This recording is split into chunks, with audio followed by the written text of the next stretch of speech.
Namusunu qorumaq üçün özünü murdarlayan və həyatda qalmaq üçün öz qanını içən Azərbaycanın qeyrətli qadının kim olduğunu bilirsinizmi? Bu xanım da yoldaşının repressiyaya uğradığı vaxt əsl qadınlıq nümayiş etdirir. Şairdən heç cür imtina etmir. Batumda Süleyman bəy ilə tanışdıqdan sonra onun qızına aşiq olan şairə yox deyilir. Lakin bu xanım bütün atasının var dövlətini göz ardına vuraraq şairə qoşulub Gəncəyə gəlir. Bəli, söhbət Əhməd Zavadan xanımı Şükriyədən gedir. O zaman 17 yaşı var idi Şükriyənin. 1937-ci ildə Əhməd Zavad həbs olunandan sonra Mirzəfər Bağırov Şükriyə xanıma Zavaddan boşanmağa təklif edir. Əks halda həbs olunacağını deyir. Şükriyə xanımın isə Mirzəfər Bağırova cavabı belə olur. Bəlkə də Zavadı güllələyəcəklər. Amma mənim boşanma ərizəm onu güllədən də ağır olacaq. Mən Əhməd Zavada görə atam Süleyman bəyi ayaqlayıb ona qoşulub qaçmışam.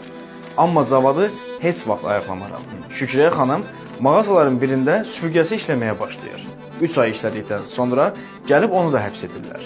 1937-ci ilin sonunda bir qatar üzü Qazaxıstan çöllərinə doğru yol almışdı. 6 gün yol boyu ac qalan qadınları nəzarətçilər Rus əskərlərinə satıb əvəzində çörək verəcəklərini deyirdilər. Ancaq onlara boyun əyməyərək ac susuz qalan Şükriyə xanımdan qadınlardan biri soruşur. Necə olur ki, o hərbçilər sənə toxunmur? Mən heç kimə, heç vaxt imkan vermərəm ki, Zavadın ləyaqətinə toxunsun. Gecə tualet növbəsində qapını arxadan bağlayıb paltarlarımı çıxarıram.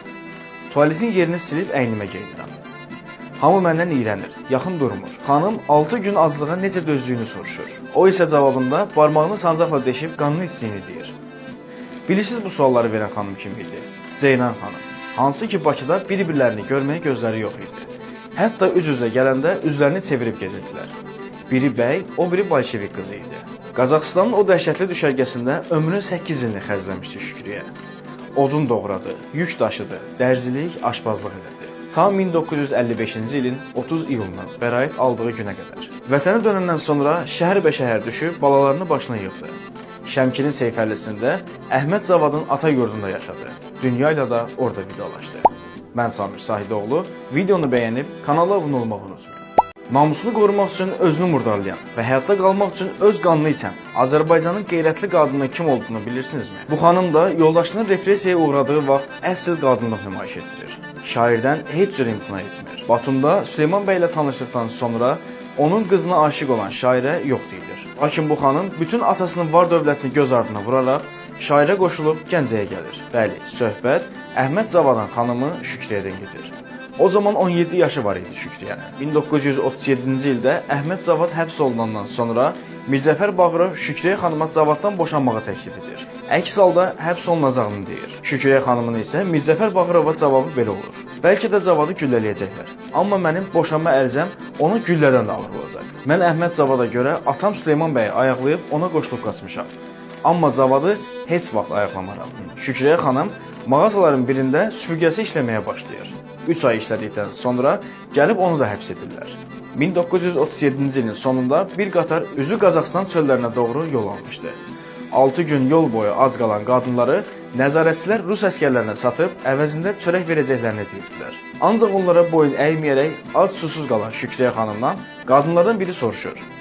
Necə olur ki, o hərbçilər sənə toxunmur? Mən heç kimə, heç vaxt imkan vermərəm ki, Zavadın ləyaqətinə toxunsun. Gecə tualet növbəsində qapını arxadan bağlayıb paltarlarımı çıxarıram. Tualetin yerini silib əynimə geyinirəm. Hamı məndən iyrənir, yaxın durmur. Xanım 6 gün aclığa necə dözdüyünü soruşur. O isə cavabında barmağını sancaqla deşib qanını içdiyini deyir. Bilirsiniz bu sualları verən xanım kim idi? Ceynan xanım. Hansı ki Bakıda bir-birlərini görməyə gözləri yox idi.